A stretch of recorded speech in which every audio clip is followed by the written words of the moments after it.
Yo.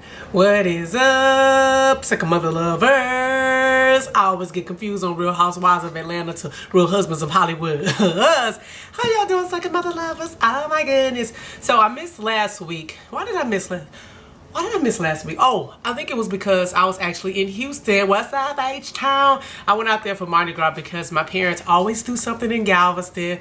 And my mom was like, can you come out here? And I was like, you know what? I just may be able to do it. All the flights was nice and wide open because everybody was going to Houston this weekend for All-Star Weekend. I ain't gonna be able to do it. Not the way my life is set up. It was too many people. When they put a basketball court in the middle of the Galleria, I know it was some stuff popping off up in there. I couldn't. So anyway, this episode starts off with Kenya. Well, first of all, let me just briefly talk about last episode. Last episode, I noticed that Kenya had a scare with lumps. Okay, any woman that has ever been through that knows that is something scary as ever. So I actually was feeling for Kenya. Like, although she's crazy and she's a character on the show, that is still something very serious. And so watching her go through that, I was really feeling for her. I was so happy to hear benign as well, and to know that she was okay. But people were kind of like, she's still crazy. But I feel like sometimes when you get those little near-to-death scares, you will shape up. Now, she may only shape up for an episode, but we'll take it. So this episode starts off with her bringing this girl over. And was this the girl that ended up winning the pageant? I feel like that's the same girl. I'm not sure. I'm going to have to go back and rewind. But the girl, she brought this girl in. And so Cynthia's like, really? You're bringing me talent now? You want to bring people? And I'm thinking, isn't that what it's about? Like, people are supposed to come to your agency to try to get representation or to go to your school. I thought that's what it was about. But I feel like she just wanted to be mad about something, whatever. But I really did not think that she was gonna let that lady be a judge again. I was like, really? I mean, it made sense because she is in the pageant world. However, you already went down that road. I was real nervous for her to even pretend to let her be a judge. I'd have had a cold cock gun right in her head. If you move, if you act a fool, girl, this going right off in your ear. It ain't gonna kill you, but it's gonna scare the shiznit out of you. I don't believe in killing people. Just injure them a little bit. So somebody said on a couple of comments ago, I can't remember what episode, but they was like, Trinity, Cordell is very controlling the portion. I was like, I'm kind of seeing it a little bit, but I swear as the episodes are going along, I see it. Like, he cuts her off. She really don't say anything. He really treats her like she's a daughter as opposed to his wife. Like, he's like, what I say? Hey, Anime, I fire your ass. Like, that's how I felt. Like, I felt like he was treating her like her name was Anime and not Portia. She was kind of like, well, okay. No, you're right. I'm a checker just soon as I see her. I'm a checker. yeah, that's only because your hoppo told you to. Didn't she order a Sprite? He said, bring on wine. I was like, but she asked for a Sprite. That's like when Anime was like, Coca-Cola, please.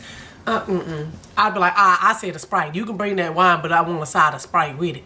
It was crazy because she was talking about how she wanted to keep her her niece or whatever, and he was like, well, you can't have no help or whatever. And she was like, well, what you mean? Like, I'm not a single mother, which is true. It's like, she would have help, or would she not have help? So basically he's saying that they gonna have kids, but he not gonna help either. Like, what the foolery? Please sew everything up down there. It ain't happening. Oh my God, when they showed the scene with Phaedra and she had the chef there and he was making all the aphrodisiacs, she's such a freak. She is such a Southern Belle freak. That just, I still say it's no combination. But I want to move to ATL just so I can get a basement. They don't have basements in Houston. Like, I don't really, maybe people that's rich have basements. But I would love to have a basement. Like, I think that is so cool. Like, she had a whole nother kitchenette down there. That was a full-size kitchen. Come on, man. Was I the only one that screamed when they was asking her if this food was starting to take an effect? And she was like, I don't know, I'm feeling a little funny. I was like, oh, can you get that damn tongue in your mouth? Like, God damn, Phaedra, you just make my skin crawl a little bit, girl. Well, at least now we know when she got pregnant, girl. She knocked up, he ain't gonna let it out. I said it. Am I the only one that's still laughing at the fact that Kim really got in that car and she never came back? Like, she is really gone. She's really not, no more in these episodes, but that's good. She's not missed. Only reason I thought about her was because at the pageant, that little baby Kim, y'all saw that little Kim Zolciak, the little girl. She's like, I just want to make the world a better place. I was like, that is little Kim's kid. That is her. Y'all, let me tell you something. You can say what you want to about Candy, but that baby is always figuring out a way to put her finger or her thumb in something. She is always trying to expand her business. Like, I swear every episode is some more adventure. Do y'all remember that she was doing country music? All right, first episode she did the Don't Be Tardy for the Party, and everybody saw how that went. That went excellent. Then she did country music. Then she turned around and now she want to do, she did Candy Coated Nights and, you know, the Candy Coated Nasty Toys and stuff. And then now this season she doing gospel. Like every season she's just like, oh, I'm gonna use this show for my she did that. She's smart. Y'all, oh girl, she worth so much money. She need to let me hold like $12,000. Yeah, that'd be good. I ball. Her daddy look like he's straight part of my family. If that man ain't Creole, I was like, oh, okay, girl. That man, he look like he is straight out the alligator water. Like, oh my God, he is the definition of what a Creole man looks like. Like, you be like, are you white or black, sir? Then when they open their mouth, you like, oh, you black. You know what I loved about Marvin Sapp? He was very real, and he didn't come in there like, Jesus, amen, Lord have mercy. Like he was just, you know, cool, calm, and collective. And when Candy was trying to explain herself on why she was doing the gospel music, he was like, hey, stop that. Don't explain yourself. You are who you are. And I was like, you talking to me? I like that. It was... But when her daddy was starting to tear up, I was like, I ain't gonna cry. I'm not gonna cry. Sorry. I'm clearly hype.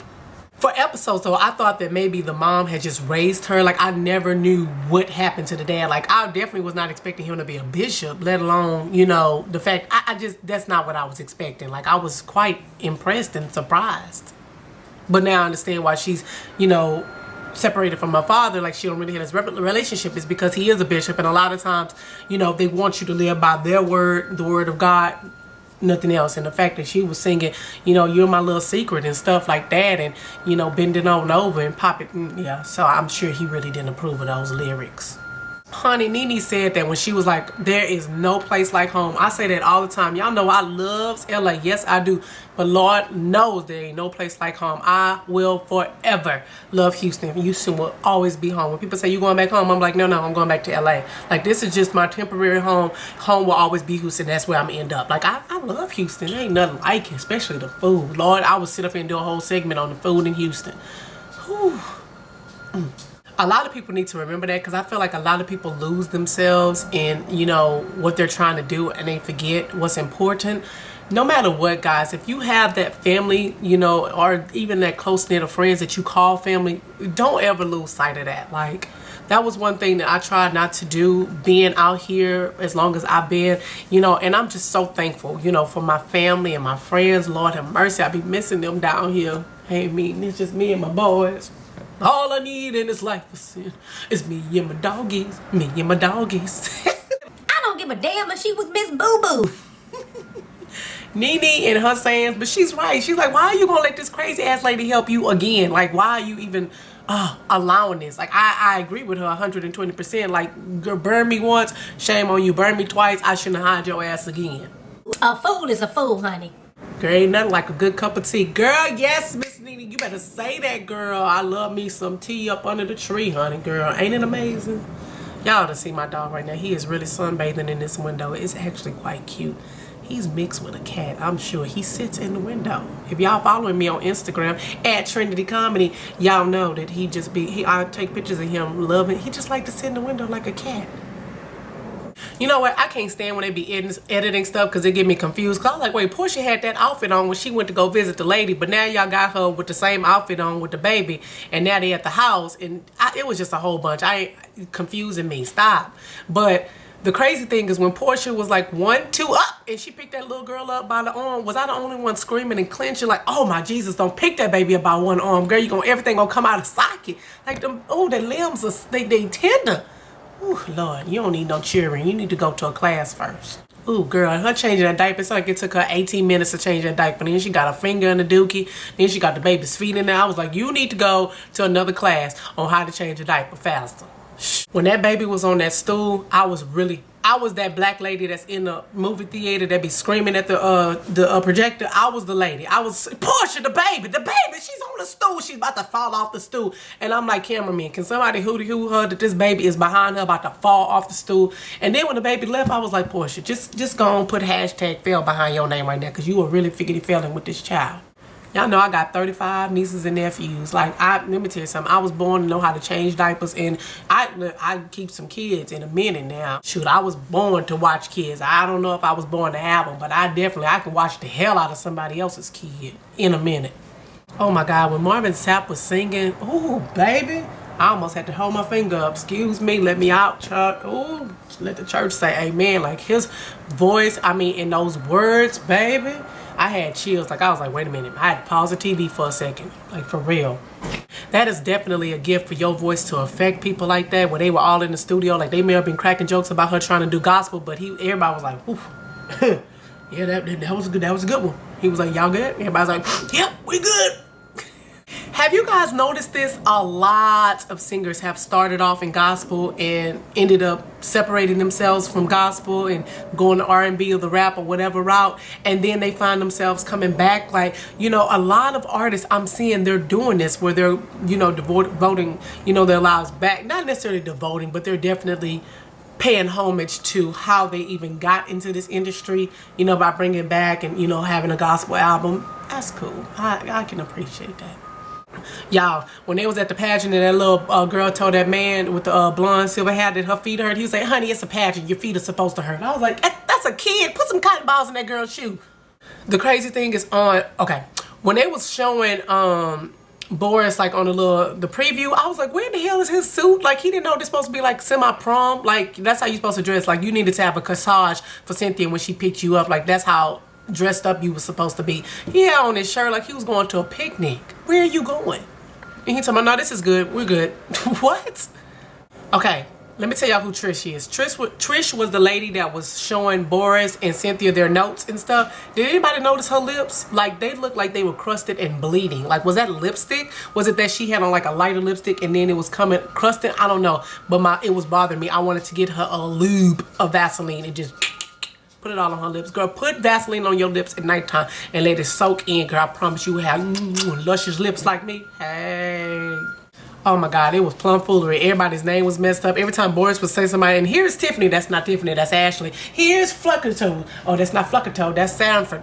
Everything was just foolery.